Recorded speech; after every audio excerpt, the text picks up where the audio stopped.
नमस्कार दोस्तों, मैं दिग्विजय सिंह आप सबका बहुत स्वागत करता हूं दिग्विजय इकोनॉमिका में। कैसे हैं आप लोग और कैसे चल रही है आपकी जीत की तैयारी। दोस्तों, आज की वीडियो में मैं बात करने वाला हूं इंडिफरेंस कर्व, जो आप जानते हो कि ये डाउनवर्ड स्लोपिंग होता है। Marginal rate of substitution X for Y decline होता है। एक्सेप्शन में, अपवाद के परिस्थितियों में ये कैसा हो सकता है। एग्जाम के पॉइंट ऑफ व्यू से बहुत इंपॉर्टेंट टॉपिक है। पूरे वीडियो को सिर्फ 10 मिनट में बनाऊंगा, पूरे ध्यान से 10 मिनट देखिएगा, मजा आ जाएगा। तो आइए सीखते हैं इंडिफरेंस कर्व के डिफरेंट स्टेप। नॉर्मल जो इंडिफरेंस कर्व है, आप देखो, ये है डाउनवर्ड स्लोपिंग, निगेटिव स्लोप वाला।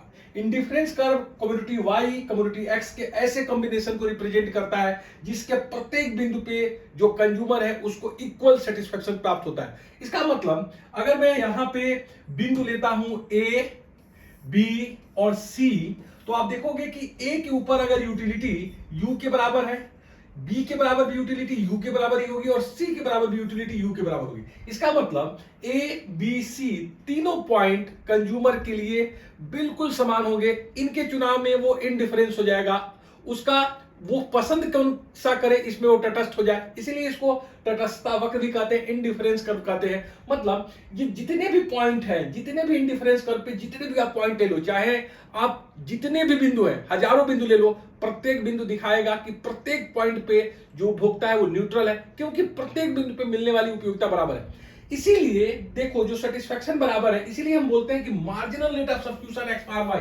मतलब एक्स और वाई के बीच विनिमय की वह दर जिसमें एक्स की अगर मैं एक अतिरिक्त इकाई बढ़ाता हूं तो वाई की वो कितनी इकाई छोड़ता है वो डिक्लाइन होता है। अगर आप देखो यहां पे अगर एक्स की एक अतिरिक्त बढ़ाई, अगर अतिरिक्त इकाई बढ़ाई गई है तो वाई की उसने इतनी इकाइयां छोड़ी है, कितनी, ए से लेके मान लो के तक। लेकिन अगर फिर मैं एडिशनल एक्स की अतिरिक्त यूनिट बनाऊं तो वाई की जो इकाइयां वो कम छोड़ेगा।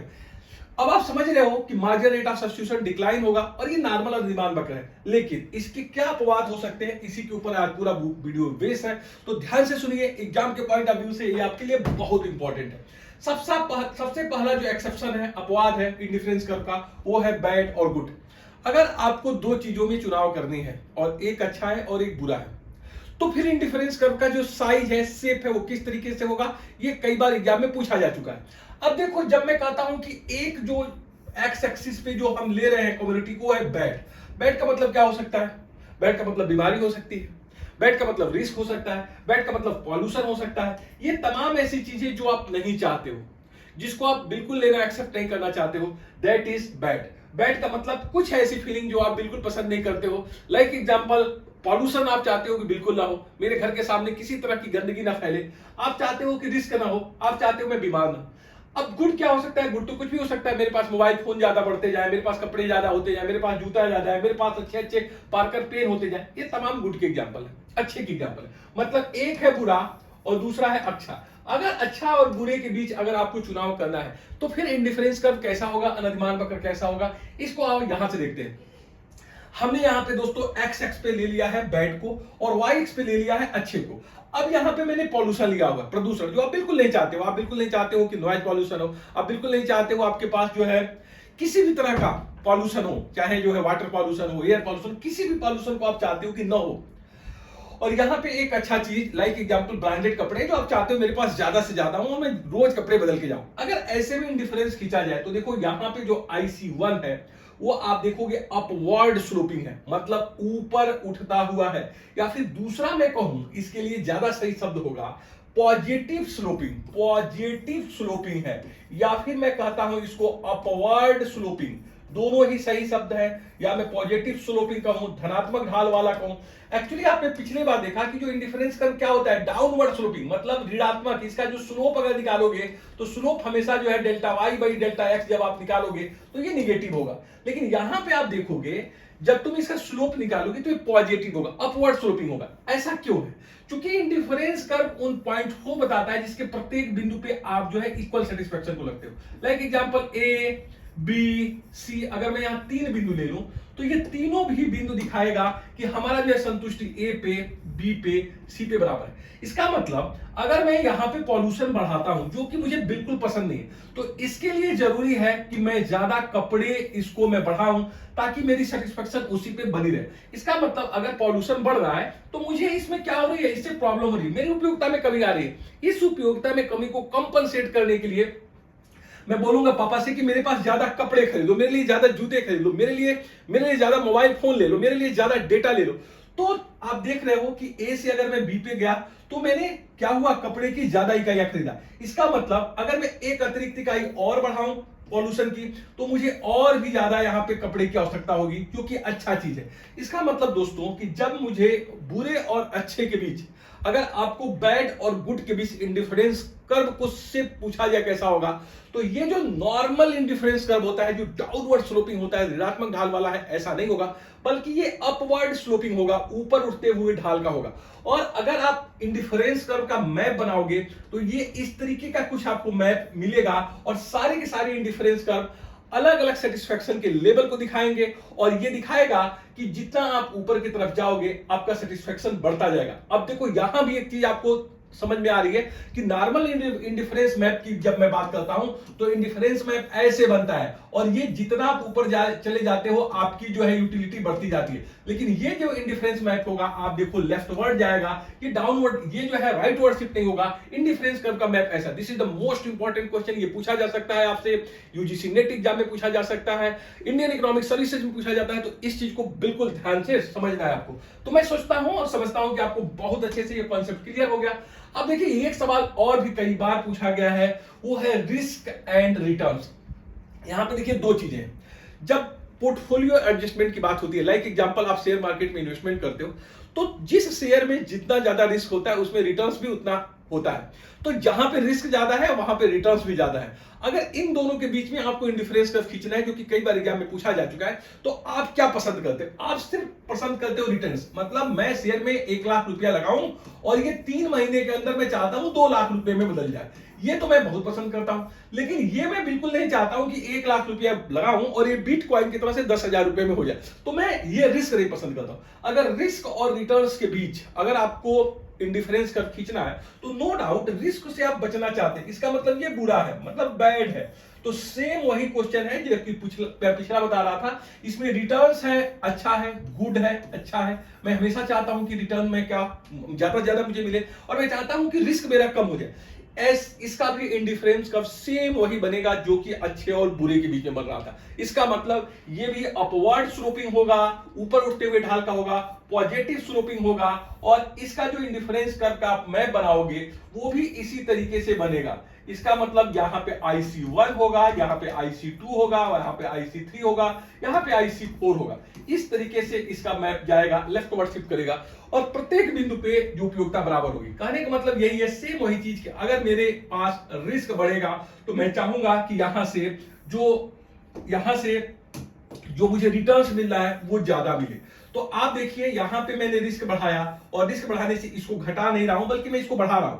तो जो नॉर्मल साइज शेप होता है इंडिफरेंस कर्व का, डाउनवर्ड स्लोपिंग, वो यहां नहीं लागू होगा, ये अपवर्ड स्लोपिंग होगा। क्योंकि जितना ज्यादा बुरा मेरे पास, जितना ज्यादा मैं रिस्क लूंगा, मैं उतना एक्सपेक्ट करूंगा कि रिटर्न ज्यादा हो, तभी मैं सेटिस्फेक्शन लेवल पे बराबर रह पाऊंगा। इसका मतलब A B C D E different अगर मैं पॉइंट खींच लूं तो सभी में आप देखोगे जितना ज्यादा बुरा बढ़ता जाएगा, रिस्क बढ़ता जाएगा, उतना ज्यादा मैं चाहूंगा कि रिटर्न्स ज्यादा हो, तभी मैं इक्वल सेटिस्फेक्शन लेवल पे रह पाऊंगा। तो this is okay the shape of indifference curve in the risk and returns. Okay now अब यहां पे मैं बात करने वाला हूं न्यूट्रल एंड नॉर्मल। दो वस्तुएं हैं, एक ऐसी वस्तु है जिसको आप न्यूट्रल, लाइक एग्जांपल मैं खुद अपना एग्जांपल लेता हूं। जैसे मेरे सामने अगर कोई मीठा रख दे, लाइक एग्जांपल कुछ भी रख दे, जैसे लोग काला जाम बहुत पसंद करते हैं, जलेबी बहुत पसंद करते हैं, रसमलाई बहुत पसंद करते हैं, तो मेरे लिए बहुत ही न्यूट्रल, मुझे वो खाऊं या ना खाऊं मेरे ऊपर कोई प्रभाव ही नहीं पड़ेगा। हाँ, बट मेरे सामने अगर तुम समोसे शानदार क्वालिटी के रख दो, शानदार क्वालिटी के भजिया रख दो, तो बहुत अच्छा लगेगा। तो कहने का मतलब यह है कि अगर मैं दो वस्तुओं के बीच ले रहा हूं और एक वस्तु ऐसा है जिसमें मैं न्यूट्रल, मेरे पास रहे ना रहे, भाड़ में जाए, कोई मतलब नहीं है, और यहां पे एक अच्छी वस्तु है, तो ऐसे में किस तरह का इंडिफरेंस कर्व बनेगा? तो देखिए यहां पे मैंने जो एक्स एक्स पे लिया है दोस्तों, वो एक्स एक्स पे ऐसे कम्युनिटी को लिया हूं जो न्यूट्रल है, और वाई एक्स पे ऐसे लिखा हूं जो अच्छा है। लाइक एग्जांपल यहाँ पे शूज ले लो, यहाँ पे क्लोथ्स ले लो, यहाँ पे मोबाइल ले लो, कुछ भी जो तुम पसंद करते हो, लाइक पार्कर पेन ले लो, ठीक है। तो यहां पे इंडिफरेंस कर्व कैसे बनेगा? आप देखो जो ऐसे में इंडिफरेंस करेगा, जहां पे आपने न्यूट्रल गुड्स को रखा है वो एक्स एक्सिस है। इसका मतलब चाहे मैं पॉइंट ए पे रहूं, पॉइंट बी पे रहूं, पॉइंट सी पे रहूं या पॉइंट डी पे, प्रत्येक बिंदु पे मुझे उपयोगिता बराबर होगी। क्यों?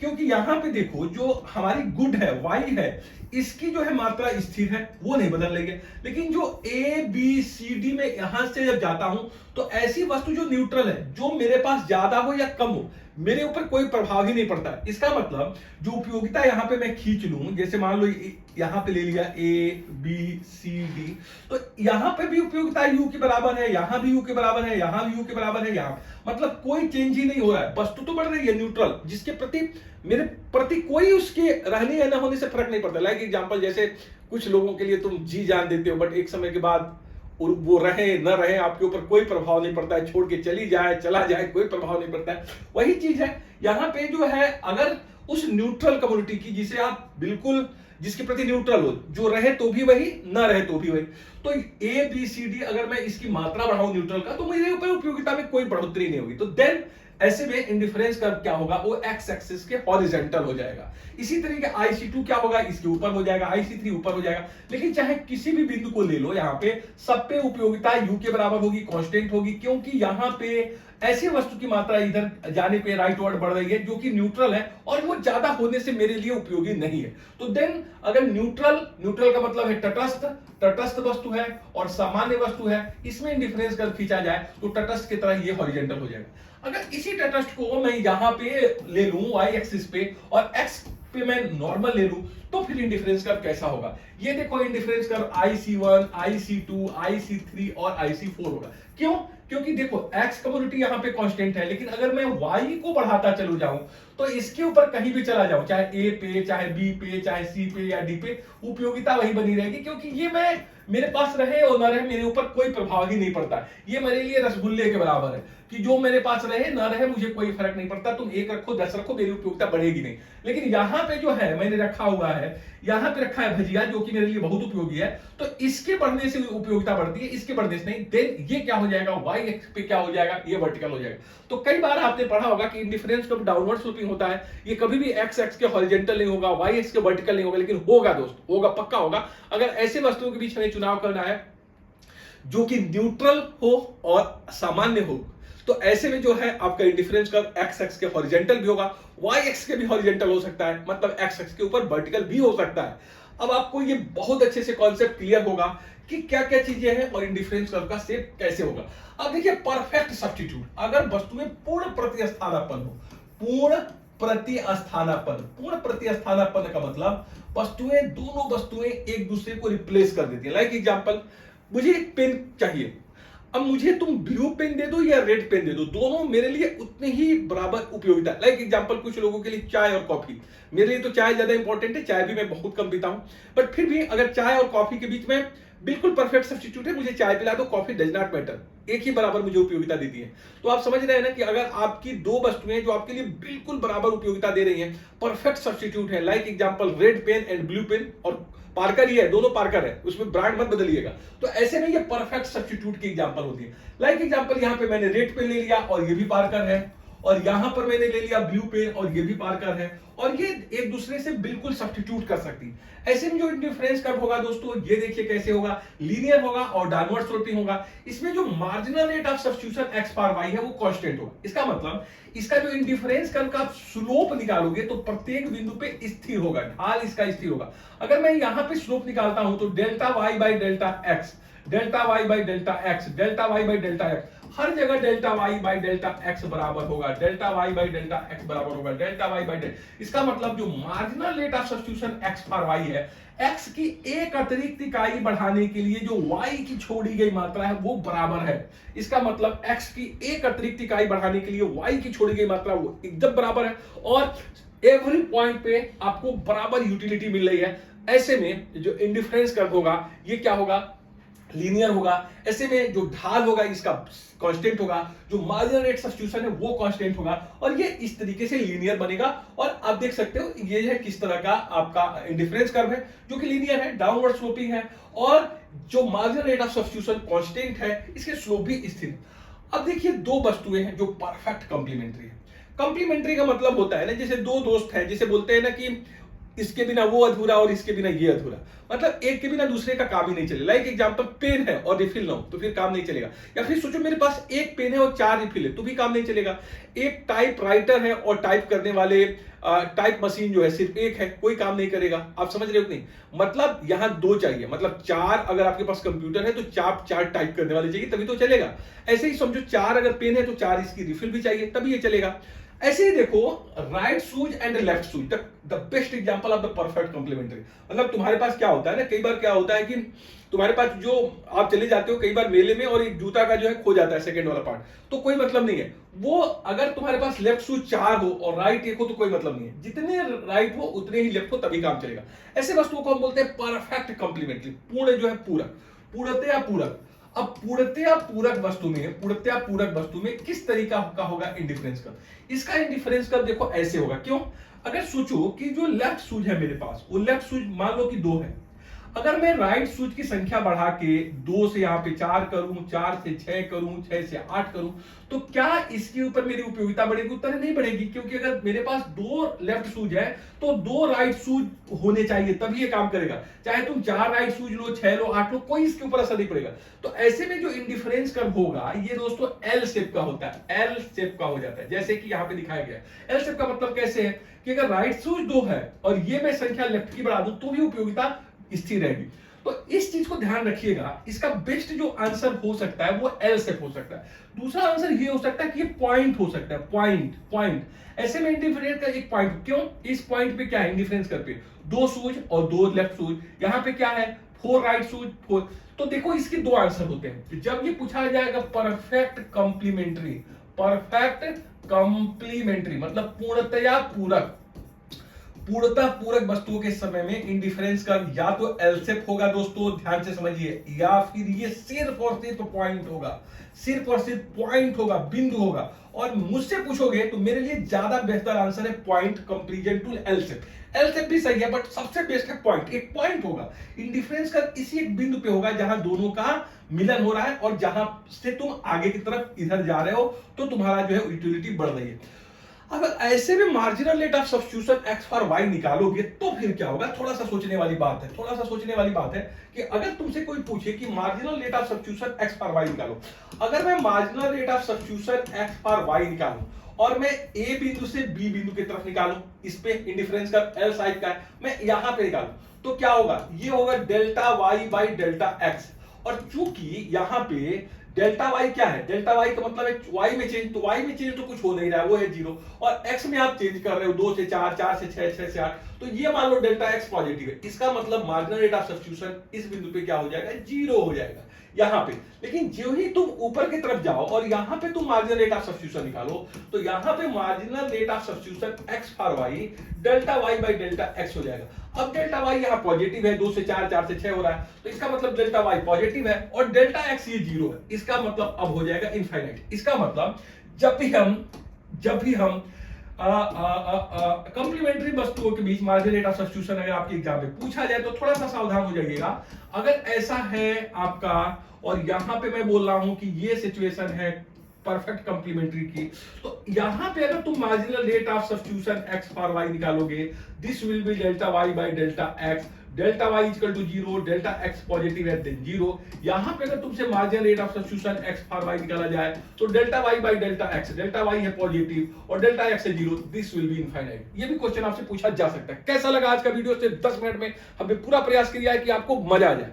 तो ऐसे ही आनंद लेने के लिए, पढ़ाई का मजा लेने के लिए हमसे जुड़िए, वीडियो को ज्यादा से ज्यादा लोगों को शेयर करिए ताकि आनंद आए।